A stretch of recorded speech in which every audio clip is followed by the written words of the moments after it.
Want to introduce you to a guy we think is pretty interesting, the cross-dressing anarchist of Salt Lake. And how did we get in touch with him, Michelle? I had a comedian friend who was like, hey, Paul Duane is an interesting cat. You need to talk to him.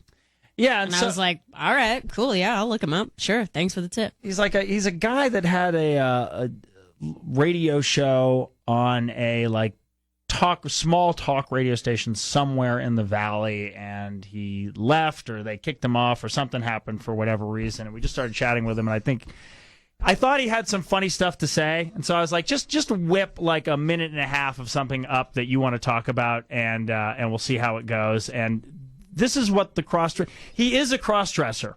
We're going to tweet out his picture. He wears like a sport Yeah, we've blazer already tweeted it out. Yeah, so to at FML1019. And we should probably retweet it from the alt account too, alt1019. He wears, it's the blazer on top, right? Like the regular men's sport blazer, and then he wears a skirt and stockings. If you will, stereotypical male clothes on top, and then on the bottom he'll wear like stockings and high heels. Awesome. All right, so this is what the cross-dressing anarchist of Salt Lake has whipped us for us. Good morning. This is Paul Duane, the cross-dressing anarchist of Salt Lake City.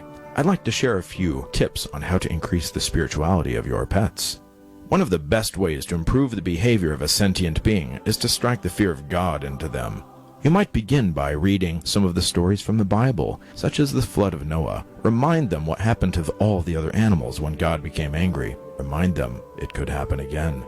Give your pets regular tarot card readings. This is a great way to let them know what the universe has in store for them. Force them to watch Mel Gibson's The Passion of the Christ on repeat while you're at work. Whenever you catch them licking their own private parts, or the private parts of another pet, scold them. Make them feel ashamed.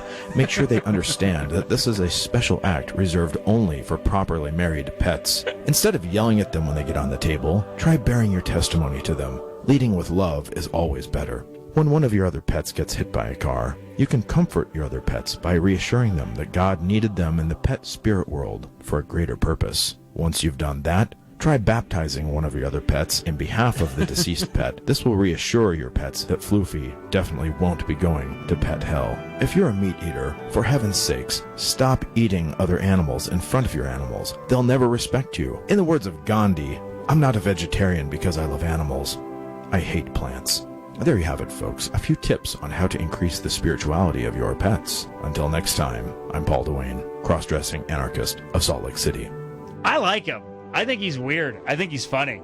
If you think we should give him a minute and a half, minute every week just to chat about whatever, tweet us at alt1019 or at FML1019, the cross-dressing anarchist of Salt Lake. Okay, coming up in just a second, great moments in Bad Judgment. We have to talk about Cassette Store Day in just a few on Alt 101.